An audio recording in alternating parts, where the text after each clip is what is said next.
Muito bem, ao vivo, colocar meu fone aqui porque daqui a pouquinho vamos começar essa live de hoje que está assim, talvez seja uma das lives é, mais interessantes em relação ao assunto, né? Eu nunca abordei, eu mesmo pessoalmente nunca abordei esse assunto, apesar de achar o assunto maravilhoso.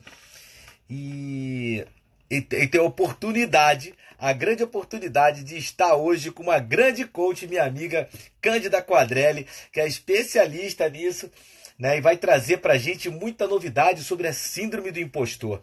E eu não sei se você sabe, se você conhece isso, né? Eu particularmente ouvi falar sobre isso num evento do meu grande amigo e mentor Jerônimo Temel há uns 2 anos atrás, quando ele falou sobre isso, e foi maravilhoso para mim poder estudar um pouquinho, poder aprender um pouquinho sobre isso. E hoje a gente vai ter a oportunidade de aprender isso com a grande Cândida Quadrelli, que já está ao vivo aqui com a gente.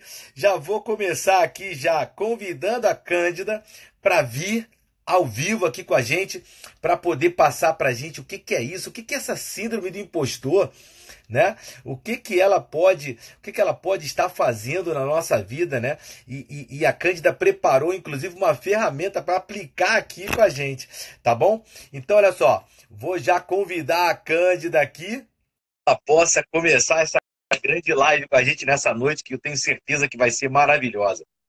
Tá bom? Vamos aguardar aqui a Cândida. Grande Cândida! Fala, Cid. Cândida, eu não tô te escutando. Pera aí, Cândida, que eu acho que é o meu fone aqui. Tá me Deixa ouvindo? só eu ver aqui rapidinho, para poder te escutar melhor, porque se eu não tiver com fone, fica muito difícil escutar aqui. Tá me ouvindo aí, Cândida? Tô te ouvindo super bem. Você tá me ouvindo? Agora tô te ouvindo, Cândida. Show. Cândida, primeiramente, Cândida, muito obrigado, tá? Gratidão imensa por você ter tirado aí essa hora da tua agenda, que eu sei que é uma agenda lotada, que é uma agenda cheia de trabalho, né? Você é uma pessoa extremamente requisitada, né, pelos teus clientes, pelos teus coaches, e, e eu sei que essa hora aí é uma hora cara, e eu tô de coração aqui na mão te agradecendo, tá? Por você ter separado esse horário para estar com a gente aqui, compartilhando esse grande conhecimento que você tem sobre o assunto, Cândida. Então, muito obrigado, tá bom? Prazer e uma alegria estar com você, meu amigo, companheiro de trabalho, de mentoria, de trabalho de anjo, né? É um prazer e uma honra estar aqui podendo compartilhar com você esse momento e poder contar aí um pouco para a tua audiência, né, a respeito dessa síndrome do impostor. Espero poder contribuir com todo mundo. Com certeza, Cândida. E para a gente ir direto ao assunto, Cândida, o que é essa síndrome do impostor? Você pode falar um pouquinho para a gente disso aí agora, Cândida? Posso, sim, Tid. Obviamente é um assunto bem profundo, a gente vai contextualizar, contar um pouco, dar exemplos, né? Trazer para a prática como é que a gente pode trabalhar, porque é até um pouco do que você falou no story, né? A gente às vezes pode estar vivendo essa síndrome e não ter essa consciência. A síndrome do impostor, na verdade, ela foi descoberta na década de 70, no início da década de 70, pelo Timothy Galloway, e também em 74 algumas psicoterapeutas começaram a trabalhar o assunto. E o Timothy Galloway, ele é um americano de São Francisco, é tenista, ele era tenista, ele ainda está vivo. Isso, exatamente. O autor desse livro aí, O Jogo Interior do Tênis. E ele, como tenista, como desportista, e depois como capitão e como trainer, ele começou a observar os jogadores antes de dar o saque, eles ficavam batendo a bolinha assim no chão e falavam, né? Ele percebia que eles falavam alguma coisa. E ele, curiosamente, foi perguntar assim, com quem você está falando? Aí o cara, não, estou falando comigo mesmo, estou ali me motivando, me incentivando, contra-argumentando, me acalmando, né? Para poder fazer o saque. A partir desse insight, ele foi estudar, obviamente mais profundamente, O Timothy Galloway é considerado, inclusive, o pai do coaching moderno. E ele percebeu que existia ali, existe uma conversa entre o eu e eu mesmo, né? O eu comigo mesmo. Então, a partir dessa conversa, ele foi mapeando uma série de comportamentos, de emoções. Aqui foi dado o nome da síndrome do impostor. Né? Na verdade, para você entender, né, sua audiência entender se eu tenho ou não essa síndrome do impostor, se você, em algum momento da vida, já falou assim, poxa, eu consegui isso porque eu estava no lugar certo na hora certa. Ou, caramba, qualquer hora dessa alguém vai descobrir que eu não sou a última Coca-Cola do deserto. Eu sou uma grande farsa. E vive esse sentimento de ansiedade, de medo, achando que a qualquer momento vão te desmascarar, você está vivendo a síndrome do impostor.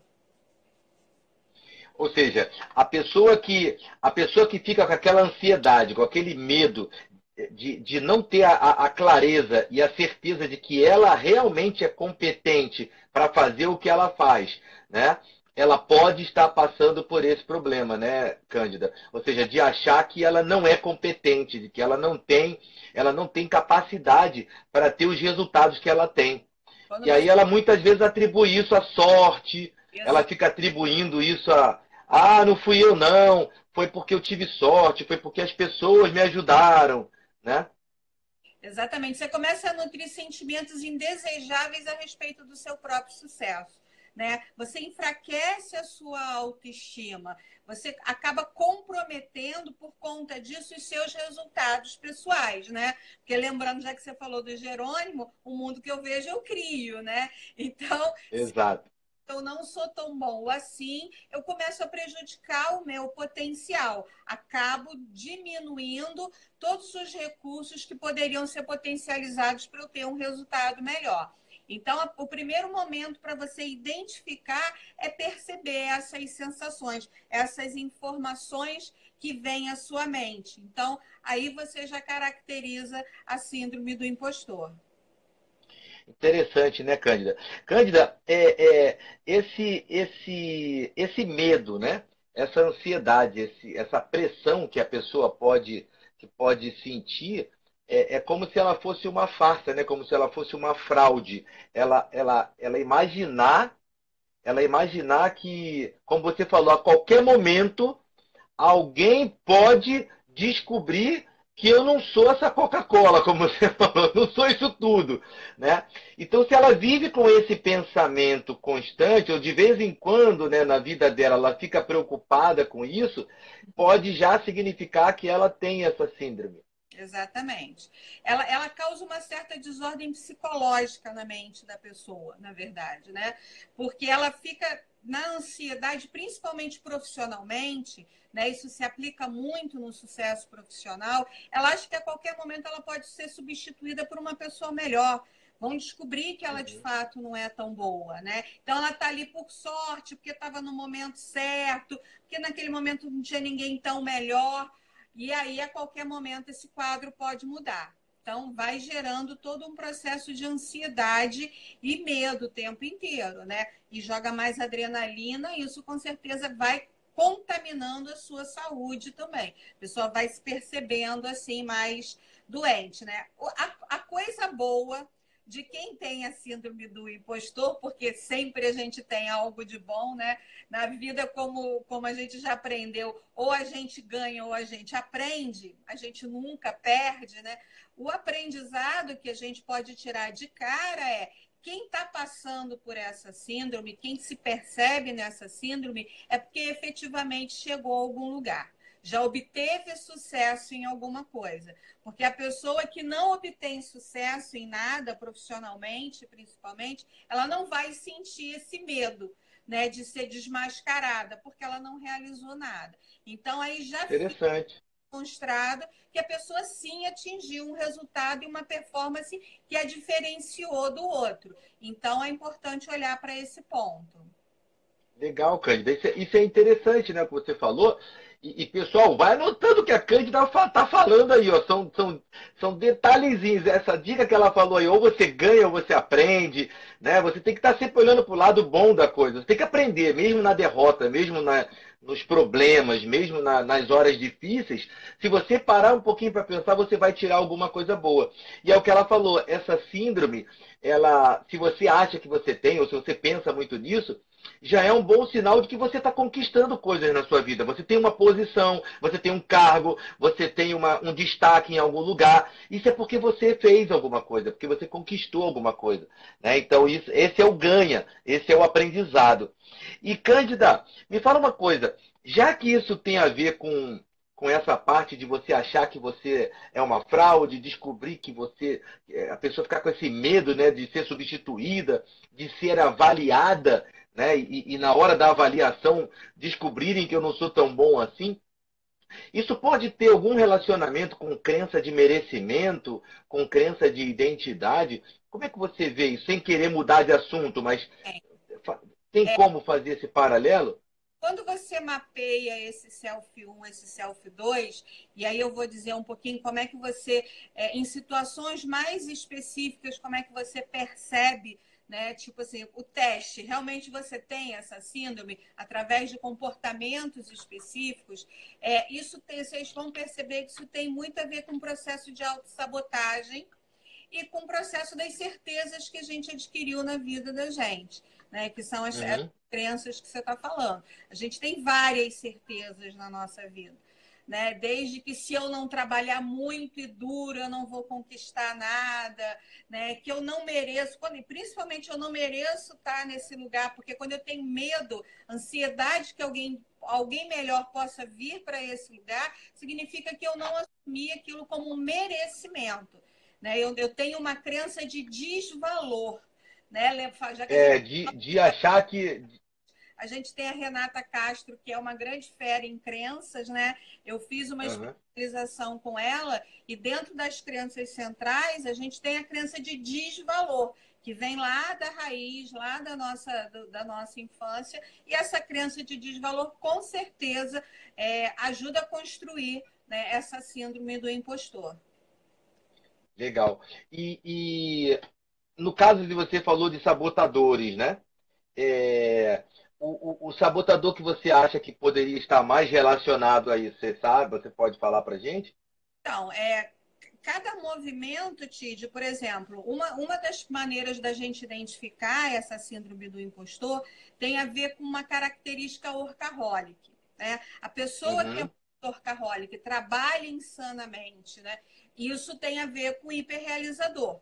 Né? Com o sabotador e hiperrealizador.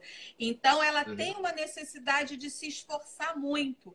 Né? Ela quer fazer mais e mais e mais para poder mostrar que ela tem aquele valor, para que não percebam que ela mesma não acredita nisso.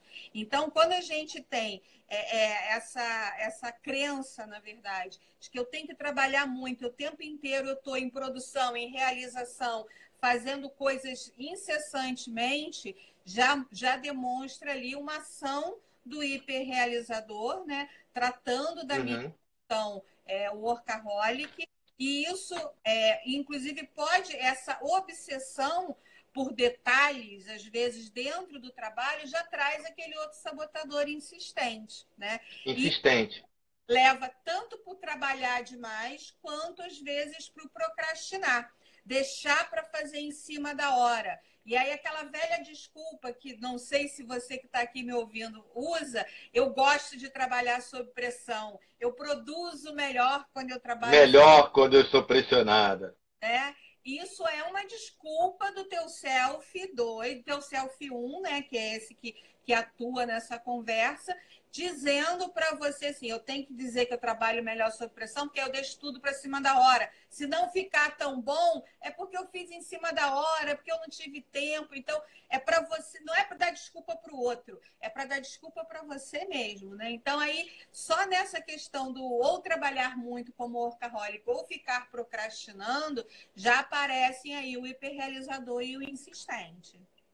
Perfeito, perfeito. Porque na nossa na nossa inteligência incrível que nós temos, muitas vezes a gente fica usando essas desculpas, né? Essas desculpinhas que a gente dá para justificar alguma coisa, essa alguma coisa pode ser esse sabotador. E você fica atuando, você fica se comportando de uma determinada maneira, como a Cândida está falando para a gente. E isso é muito sutil, pessoal. Isso é algo muito sutil, né? Porque é difícil de você perceber isso sozinho. Por isso que muitas vezes você precisa de um terapeuta, precisa de um coach, para que você possa identificar isso, porque ele vai fazendo essas perguntas para você até que você chega, caramba, é isso, caramba, é aquilo. Né?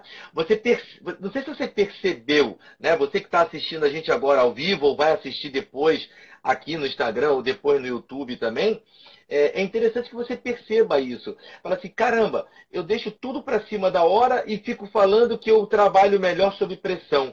Será que eu deixo tudo para cima da hora porque eu estou com medo de fazer o que eu tenho que fazer? Será que eu demoro mais para fazer as coisas que eu tenho que fazer para que aquele resultado final demore mais, porque eu tenho medo do julgamento, eu tenho medo da análise, eu tenho medo da avaliação das pessoas? Né? E esse medo da avaliação das pessoas é porque eu tenho medo que elas descubram, né, que eu sou um impostor, que eu não mereço tanto assim. Né? Olha que coisa sutil, pessoal. Pessoal, vai anotando. Eu estou anotando tudo aqui, hein, Cândida? Estou aprendendo aqui com a Cândida.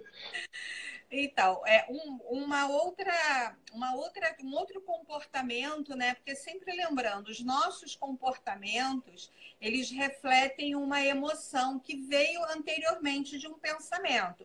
Então, tudo surge num pensamento, né? Eu penso alguma coisa, aquilo vai despertar em mim uma emoção e isso vai gerar um comportamento.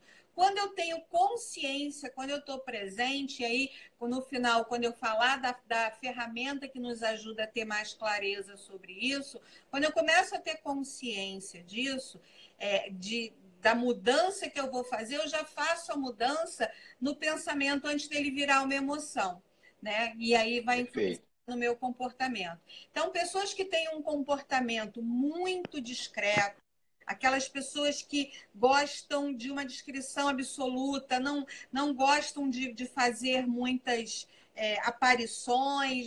Ah, eu sou muito tímido, eu sou assim, eu não gosto. É importante ficar atento, porque além de você estar podendo se esquivar de situações mais desafiadoras, não querer enfrentar aquilo, né? Isso pode gerar um mecanismo de rotatividade muito grande no seu trabalho. Então, essas pessoas às vezes preferem ser autônomas, mas quando elas têm um chefe ou quando estão numa empresa, elas mudam muito, né, de lugar. Por quê? Elas não querem ter o tempo ou a proximidade com determinada pessoa ou grupo para que ela seja avaliada e criticada.